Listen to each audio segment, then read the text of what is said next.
Muito bem, pessoal. Nós temos a prática de manter nossas crianças durante a pregação. Sei que não é fácil, mas nós queremos pedir que os pais tenham o máximo cuidado para que, se a criança não conseguir ficar, se ela começar a gritar, a chorar, não tente acalmar, porque às vezes o tempo que você leva para tentar acalmar já é um tempo que acabou prejudicando, não de propósito, é claro, não é? Toda a atenção.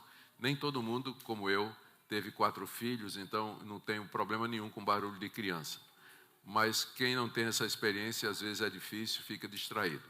Então, se seu filho começar a ficar inquieto, que é natural, você pode sair. Nós temos uma sala do choro aqui ao lado, você só sai ali por trás e tem um lugar apropriado aqui para a criança. É o crying room, né? Onde você pode deixar ou esperar um tempinho. Quando ele se tranquilizar, pode voltar, porque nós queremos que as crianças cultuem conosco. Muito bem. Nós vamos continuar nossa série no livro de Êxodo, e agora nós estamos no capítulo 23, e nós vamos do verso 10 até o verso 11, onde Deus institui o calendário sagrado da nação de Israel. Êxodo capítulo 23, de 10 a 19. Eu vou lendo à medida que a exposição prossegue.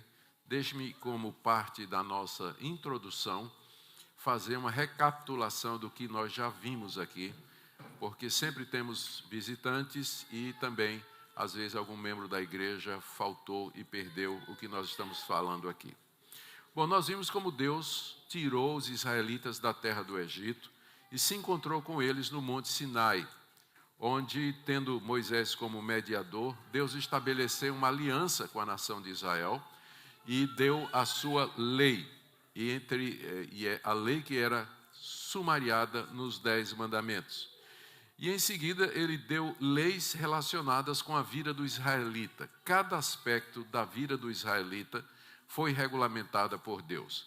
Deus deu leis que tinham a ver com roubo, displicência, matar em legítima defesa, objetos e animais emprestados, pureza sexual, idolatria, compaixão para com os pobres e estrangeiros, leis que cobriam todos os aspectos da vida de Israel como nação. É o que nós chamamos de lei civil, que tinha a ver com Israel enquanto povo. Essas leis tornavam a nação de Israel distinta e diferente de todas as outras nações daquela época, e havia muitas, e Deus escolheu apenas a nação de Israel. Essas leis, elas são aplicações dos 10 mandamentos. Como é que os 10 mandamentos funcionam na prática? E Deus estabeleceu isso, dando essas leis que explicavam como funcionava. Elas não se aplicam mais aos cristãos. Por que é que essas leis civis não se aplicam mais aos cristãos? Porque nós não somos uma nação. A igreja não é uma nação. É um povo espiritual que está presente em todo o mundo, mas não tem um território, não tem um exército, não tem limites geográficos, não tem um presidente.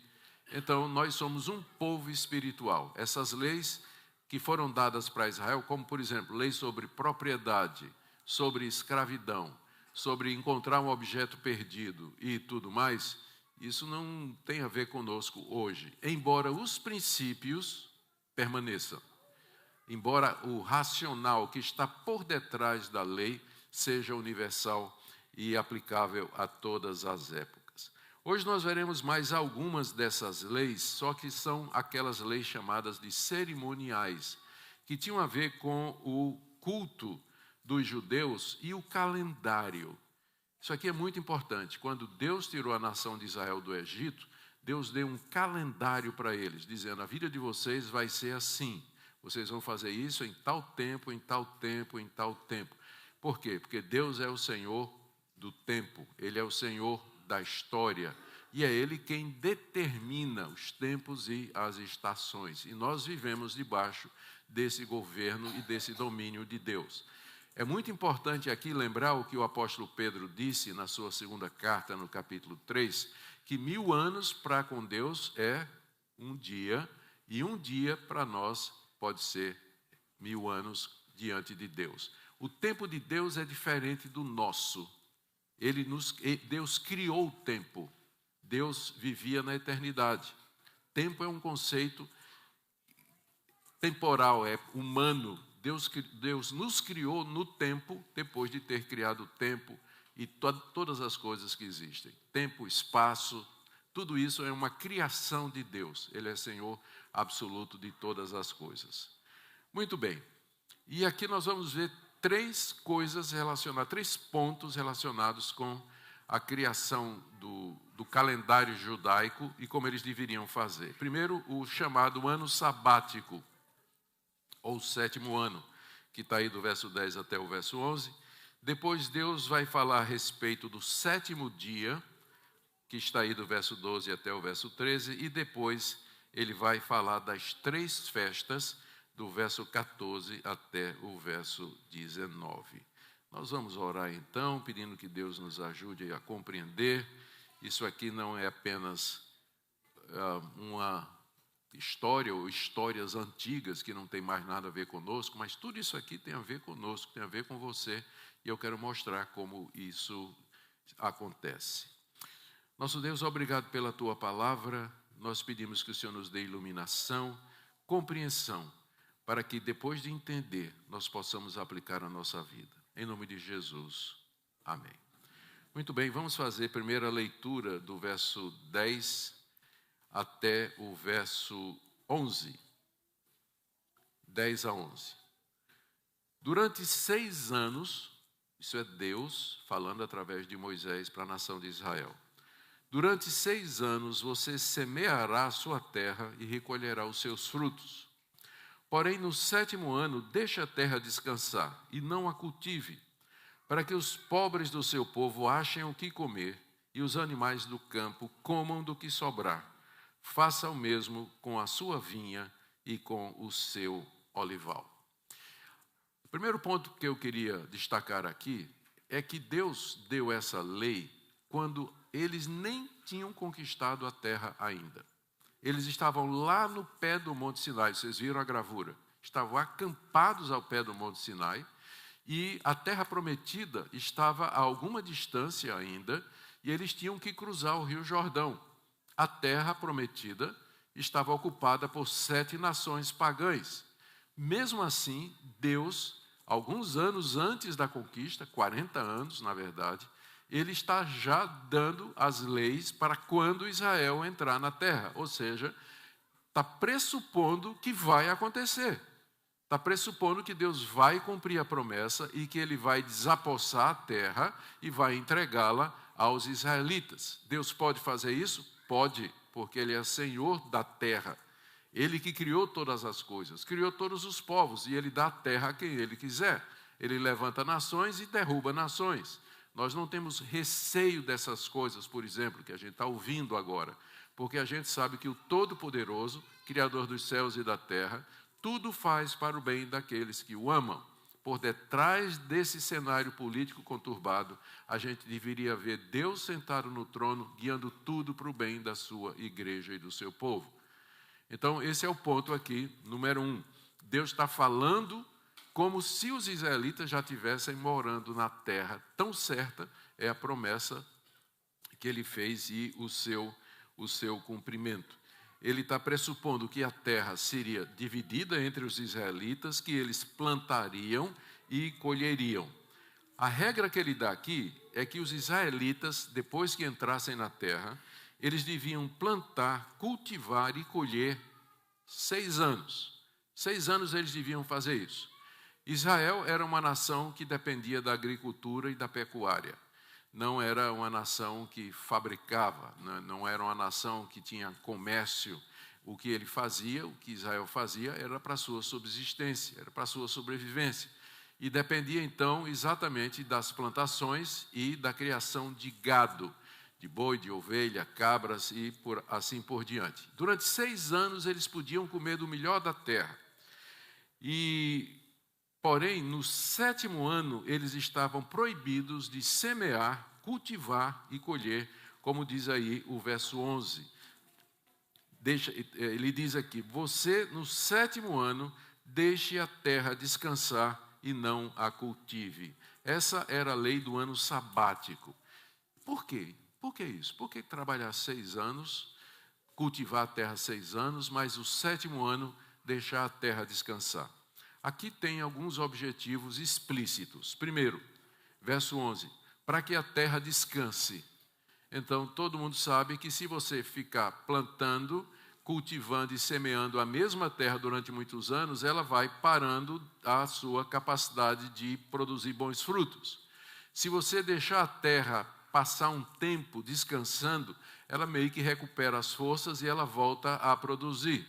Então, o Criador de todas as coisas, que sabe disso, que sabe que a criação precisa de descanso para se refazer, determinou que o israelita colhesse, plantasse, semeasse 6 anos, mas desse 1 ano para a terra descansar. Segundo objetivo está aqui no verso 11, para aliviar a fome do pobre. Muitos israelitas não tinham terra, eles eram pobres, eles dependiam da caridade dos outros. E eles não podiam entrar na propriedade de alguém para tirar o fruto para comer. Mas no 7º ano, ele estava liberado. Ele podia entrar no campo e comer daquilo que o campo produzisse. Então, Deus também tinha uma preocupação com os pobres, dando a cada 6 anos 1 ano de sustento para o pobre com a vinha, o olival, as plantações daqueles que tinham condição de possuí-las. Terceiro objetivo, diz aqui, alimentar os animais do campo. Está no final do verso 11, né? Para que os animais do campo comam do que sobrar. O israelita tinha a sua plantação, cercava para não entrar bicho para comer, não é? Animais que vinham lá comer do fruto, mas no 7º ano ele devia deixar liberado para que os animais pudessem chegar e comer também durante 1 ano inteiro. Veja como Deus se preocupava, inclusive, com os animais. Não era só com os pobres, não, mas também com a sua criação. O grande amor do nosso Deus. Essa lei valia para as plantações de uva, de onde vinha o vinho, e de azeitona, que é de onde vinha o azeite, coisa muito preciosa para o israelita, mas mesmo assim, no 7º ano, ele deveria deixar sem cultivar o seu campo aberto para o pobre e para os animais. Além desses objetivos acima, eu percebo aqui que Deus tinha outros objetivos que vão aparecer mais adiante. O primeiro dele é que o israelita teria que aprender a viver do que tivesse guardado 6 anos. Pergunta aí, como é que o israelita ia viver no 7º ano, já que ele dependia da lavoura e dependia do gado? O que é que ele ia fazer? Então, a resposta está pressuposto que durante os 6 anos, ele colheria o que era suficiente para sobreviver e guardava, uma espécie de poupança, para o 7º ano. Então, o ensino de você se precaver. Você sabe que no 7º ano você não vai entrar nada. Não vai entrar nada. Então, você se prepara durante 6 anos para os tempos difíceis, os tempos que virão depois. Um segundo princípio que eu vejo aqui, muito importante, é que o israelita deveria aprender a depender de Deus naquele ano sabático. Se Deus está dando a ordem de que no 7º ano eles não deveriam colher, significa que Deus vai dar a provisão. Deus vai dar a provisão. Deus haveria de sustentar o israelita. A provisão era essa, que ele ia comer do que brotasse espontaneamente do campo. O que brotasse espontaneamente ele podia pegar, mas ele não podia cultivar. A proibição era essa. Ele tinha que aprender a depender de Deus. E, gente, nós precisamos aprender isso. Se Deus está mandando, não cultive no 7º ano, então você pode agir com fé, porque aquilo que Ele prometeu, Ele vai cumprir. Deus tem muitas promessas para nós, especialmente nós que somos imigrantes, temos muitas dificuldades. Ele prometeu estar conosco. Pão nosso de cada dia nos dá hoje, faz parte da oração dominical ensinada pelo Senhor Jesus. Não é o pudim nosso de cada dia, mas é o pão nosso de cada dia. O pão ele garante, pudim pode ser. Então nós sabemos que Deus é fiel nas suas promessas. Se Ele mandou, então eles deveriam fazer isso. Outra aplicação é que eles deveriam se conscientizar que Deus é Senhor dos tempos e das estações. Eu posso fazer o plano que eu fizer, mas eu sei que no 7º ano eu tenho que descansar a terra, descansar os meus empregados, funcionários, abrir para os pobres, para os animais. Deus controla a minha vida. Não é errado você fazer planos, mas você tem que saber que no final o dono do calendário é o Senhor. E aí você tem que saber que também o tempo dele não é igual ao seu. Eu vou falar sobre isso daqui a pouco. Bom, o que é que isso tem a ver conosco num primeiro momento? Nós não guardamos esse sábado anual, não é? Nós não guardamos esse ano sabático. Como eu disse, isso aqui fazia parte da lei civil para a nação de Israel. Mas essa lei, ela traz alguns princípios importantes que eu já coloquei aqui. Essa lei ensina a nós cristãos que nós precisamos aprender que Deus é o Senhor do tempo e que Ele não faz as coisas como você quer.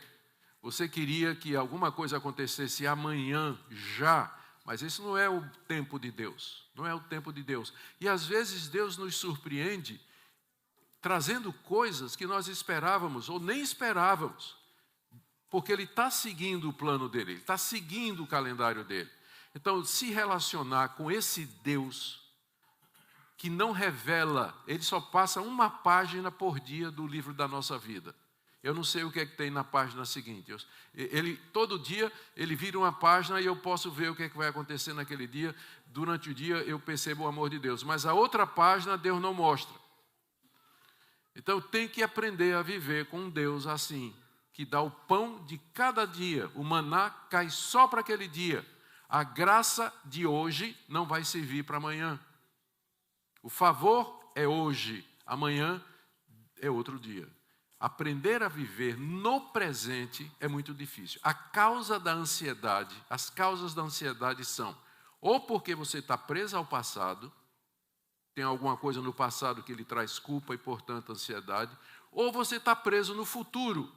O que é que vai acontecer? Quando você vive no presente, diante de Deus e de acordo com a vontade de Deus, a ansiedade vai embora. A ansiedade vai embora. Então, aqui é um princípio muito importante para nós. E tem um aqui que eu acho maravilhoso. Você tem que tirar férias. Esse é o melhor princípio aqui. Trabalhe, trabalhe, trabalhe, mas tire férias. Arrume um jeito de você sair com sua família, com sua mulher, descanse. Pastor, nós somos imigrantes, a gente tem que trabalhar 24/7, não tem jeito. Se a gente não fizer isso, não dá, não completa. Planeje, Deus não está mostrando aqui, planeje. Pense nisso, tirar um tempo de descanso. Isso é importante para refazer as suas forças. E eu devia dizer, pregador, prega-te a ti mesmo, né? Que eu estou precisando fazer isso já há um tempão. Mas esse é um princípio muito importante que a gente devia lembrar. Vamos agora para a próxima lei, ou a próxima explicação da lei, que está no verso 12 a 13. 6 dias você fará o seu trabalho. Então, primeiro, ele está falando do ano sabático, e agora ele vai falar do sábado. Primeiro, a questão anual, e agora a questão semanal. 6 dias você fará o seu trabalho, mas no 7º dia descanse, para que descanse também o seu boi e o seu jumento, e para que o filho da sua escrava e o estrangeiro se revigorem. Deem atenção a tudo o que eu tenho dito a vocês. O nome de outros deuses não deve ser lembrado nem pronunciado por vocês. Deus já tinha, queridos, dado um mandamento sobre isso, quando ele entregou a tábua da lei com os 10 mandamentos. É o 4º mandamento. Deus já tinha dado esse mandamento antes. E o mandamento dizia para trabalhar 6 dias e descansar 1. E 2 razões foram dadas. Não é interessante que Deus, quando dá a sua lei, Ele geralmente dá a razão, embora nem sempre a gente saiba. Vai ter uma lei aqui que ninguém sabe o motivo dela. Ninguém sabe. Mas eu vou mostrar. Mas geralmente Deus dá razão para as leis e os mandamentos que Ele nos dá. Quando Deus manda na Bíblia que a gente descanse 1 dia depois de ter trabalhado 6, Ele dá algumas razões. 2 razões. Primeiro, Ele mesmo fez isso. Deus mesmo fez isso. Lá no livro de Gênesis, nós lemos que depois que Deus criou a terra, o mundo, o mar e tudo que neles há em 6 dias, no 7º dia ele descansou. Ora, se Deus descansou do seu trabalho de 6 dias, nós, criados à imagem e semelhança de Deus, devemos fazer a mesma coisa. Ainda mais nós que precisamos de descanso, como a terra precisa de descanso para poder produzir o seu fruto. A segunda razão, essa razão é dada em Êxodo 20. Os 10 mandamentos são repetidos em Deuteronômio 5, só que lá o 4º mandamento é acompanhado de uma outra razão. Lá se diz: vocês guardem o 7º dia, porque vocês foram escravos no Egito e Deus libertou vocês. Então o 7º dia era um dia de descanso e de comemoração da libertação. E aqui nós temos mais um mandamento, no trecho que eu estou lendo aqui para vocês, nós temos mais uma razão para esse mandamento de você trabalhar 6 dias e descansar um dia. Lá é dito, para que os animais domésticos descansem e para que o escravo e o estrangeiro recuperassem as forças. Então, é o mesmo princípio do ano sabático. Você tem que trabalhar 6 dias e descansar um dia. É assim que Deus vai recuperar suas forças, vai lhe dar descanso. E tem outra coisa muito importante. Esse dia é dia de culto solene a Deus. Nós podemos adorar a Deus todos os dias da semana, em qualquer dia, qualquer hora, onde a gente estiver. Mas a convocação solene do povo de Deus para adorar a Deus era feita no sábado. E nós, não vou aqui gastar tempo explicando os motivos, fazemos isso no dia do Senhor, dia da ressurreição, que é o primeiro dia da semana, que é o domingo.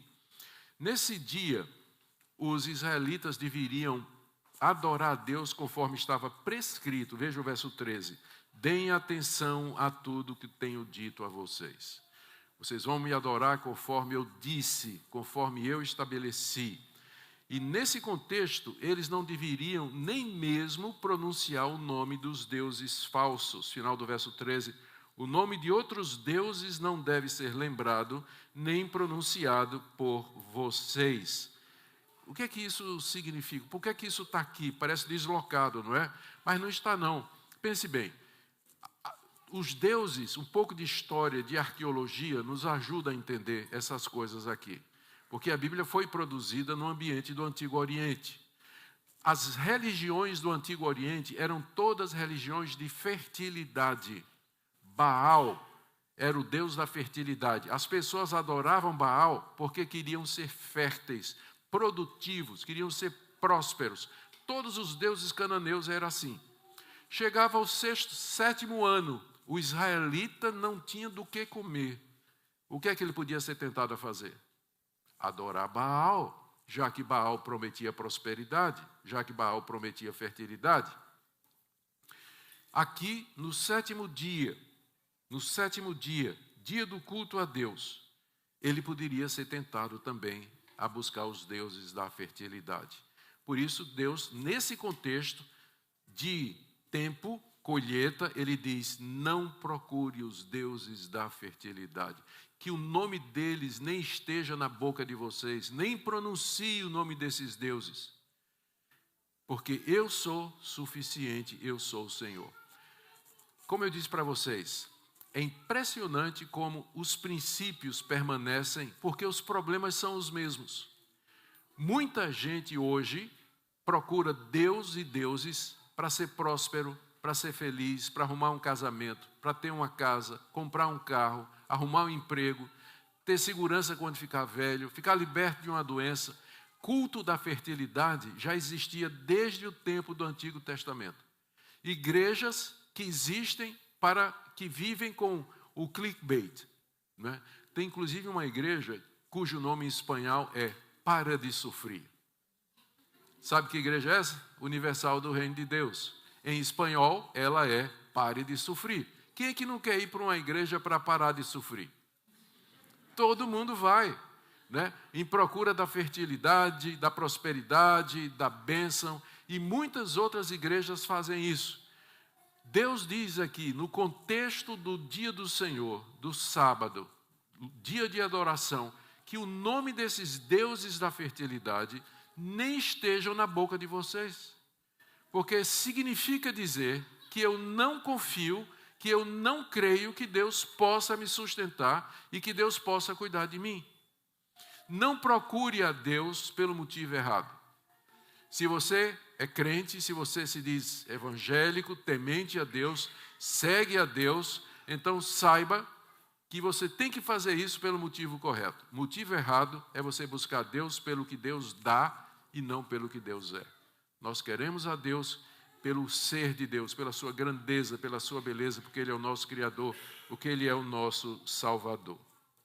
Hoje nós celebramos o domingo como sendo o sábado cristão e nós precisamos dele para descansar e prestar culto a Deus, sem nos deixar levar pelos deuses da fertilidade e da prosperidade. Agora chegamos nas festas, caminhando para o final do nosso texto. As 3 festas são mencionadas aí, do verso 14 em diante. Vamos ler.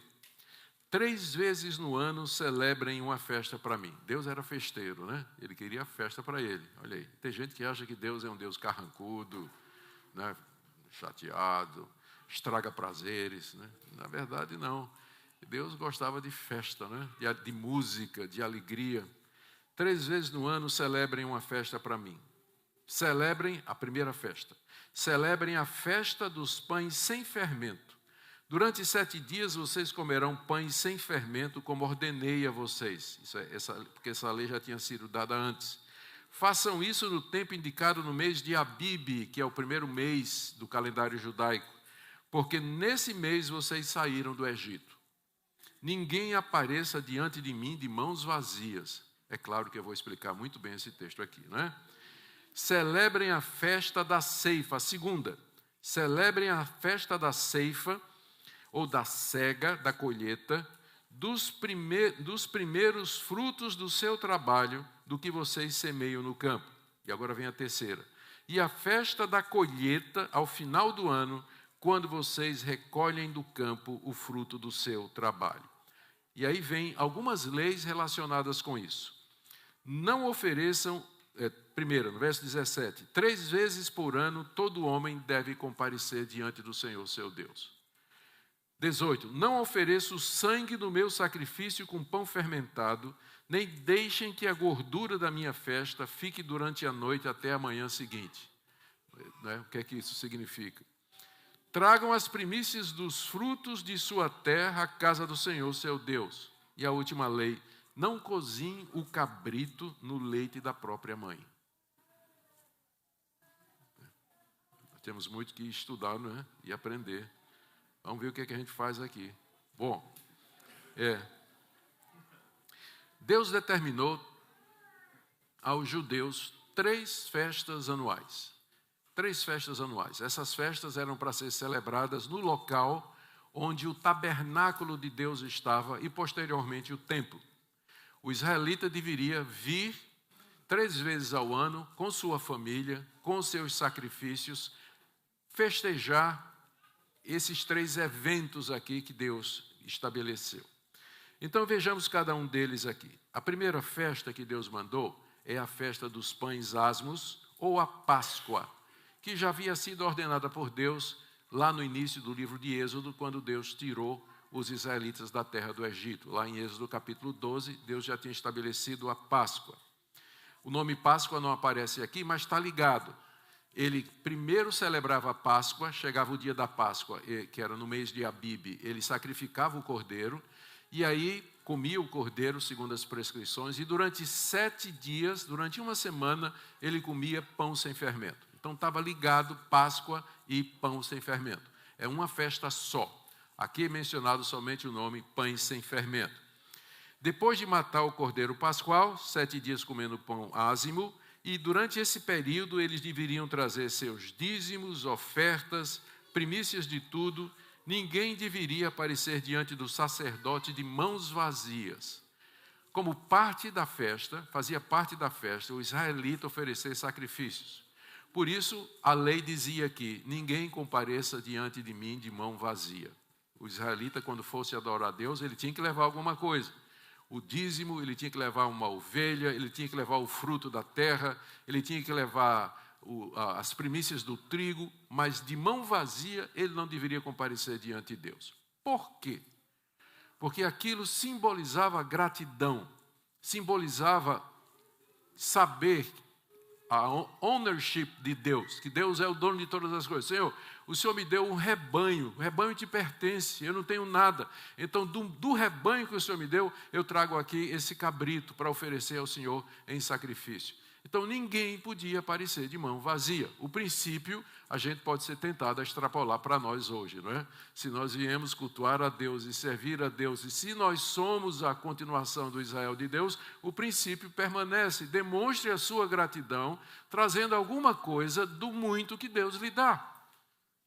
Traga alguma coisa que demonstre que você é grato. Não é apenas você falar da boca para fora, mas é também você trazer alguma coisa que representa isso aí.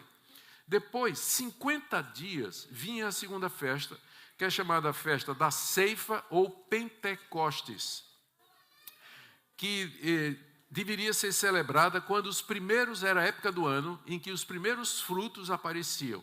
Então, o israelita devia colher aqueles frutos, em particular grãos que foram semeados, e ir a Jerusalém com sua família para, durante 7 dias, celebrar a festa da cega, ou da ceifa, ou Pentecostes, que significa 50, em referência à Páscoa, 50 dias depois da Páscoa. E a terceira festa, como se não bastasse 2, festa das colheitas, ou tabernáculo, ou cabana, são os nomes dados a esta festa, que era celebrada no final do ano, quando o israelita colhia tudo, né? Ceifava o campo todo, então era muita abundância, tosqueava as ovelhas, trazia para casa, guardava todo o produto da sua festa, da sua colheita, e aí ele ia para Jerusalém, ou ia para onde estava o tabernáculo, para oferecer a Deus os dízimos de tudo aquilo ali, durante 7 dias.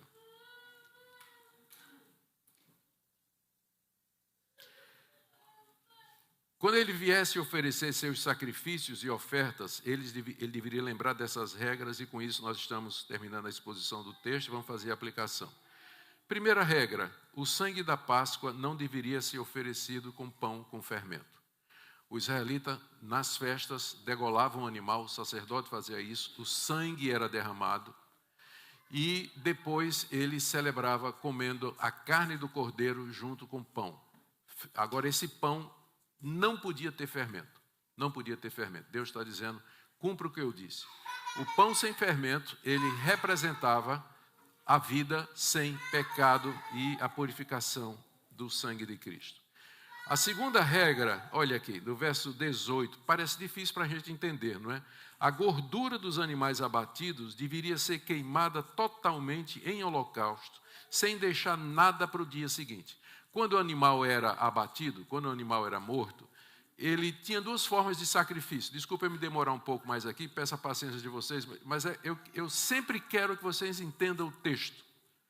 Porque se você não entender o texto, você não vai estar lendo a Bíblia para nada, tá certo? Lendo a Bíblia para nada. Tinha 2 tipos de sacrifício em Israel. Tinha um holocausto, onde você apresentava o animal, matava o animal, o sangue é corrido no altar e ele era queimado inteiro, não sobrava nada, reduzido a cinzas. Depois as cinzas eram pegadas e levadas por um levita e guardada ou jogada fora do tabernáculo.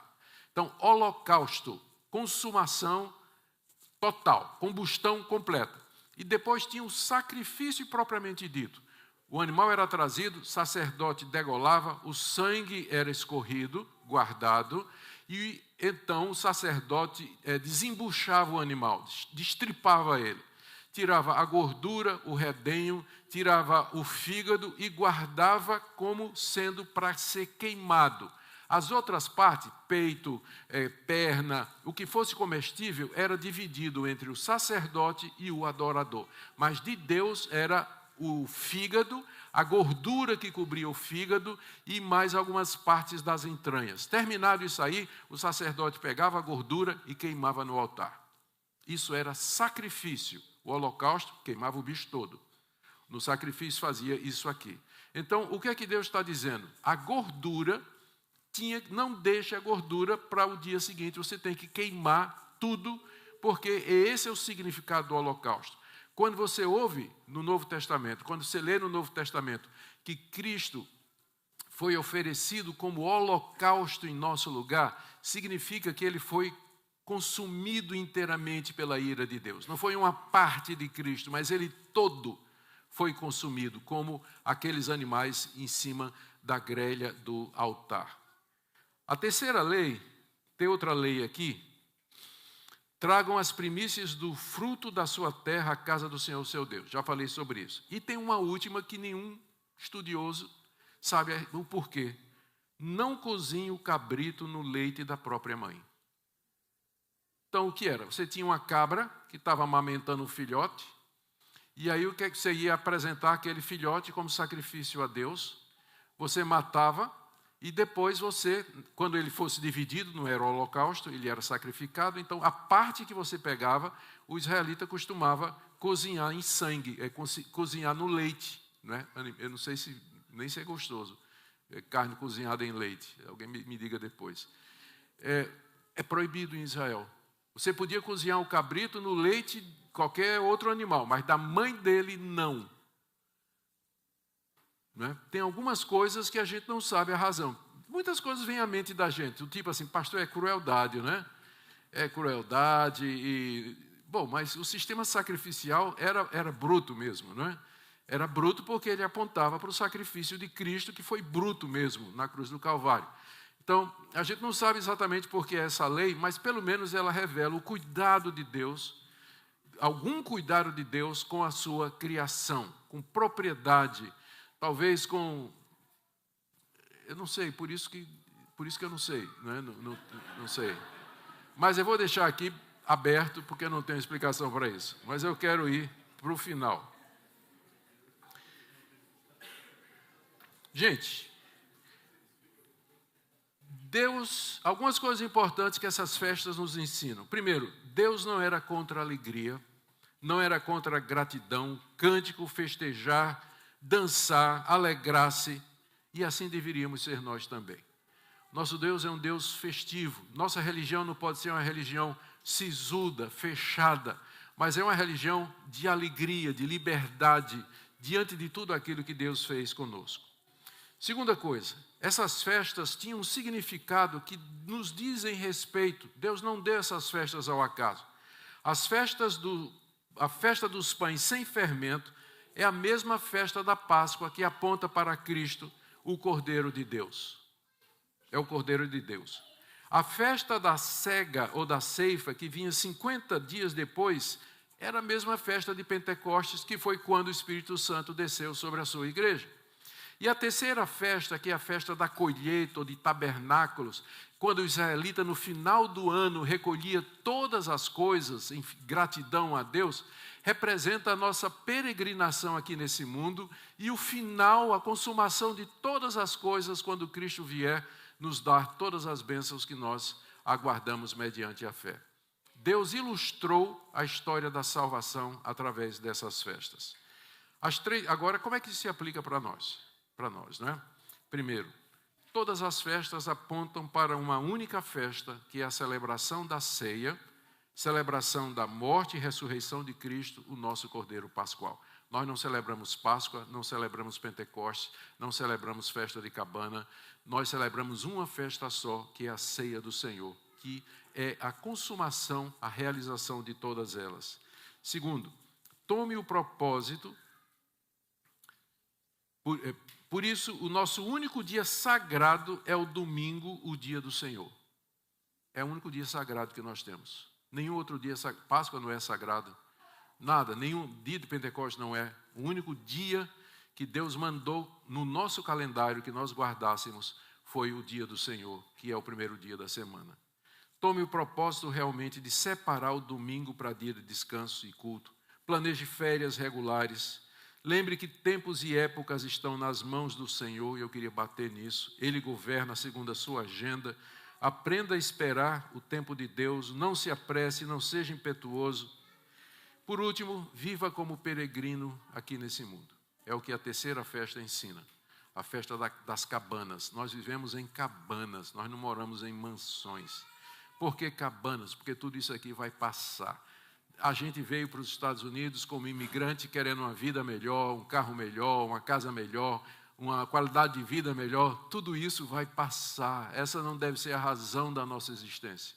A gente deve ter a glória do Senhor, a obra de Cristo presente diante de nós. Essa é a razão, essa é a motivação que nós temos para estar aqui. Amém? Vamos ficar em pé. Vamos orar.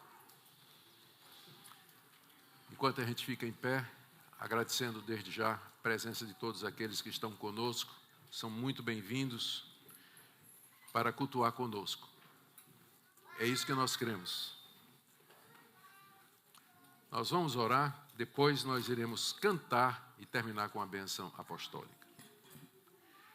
Ó Senhor Deus, Tu és soberano sobre a terra e o mar, tudo te obedece. Tu estabeleceste o tempo, Tu criaste as épocas e as estações. Tu nos deste um calendário. Senhor, nós bendizemos o Teu nome por isso. Nos ajuda a ser pacientes para esperar o tempo de vocês, o tempo do Senhor.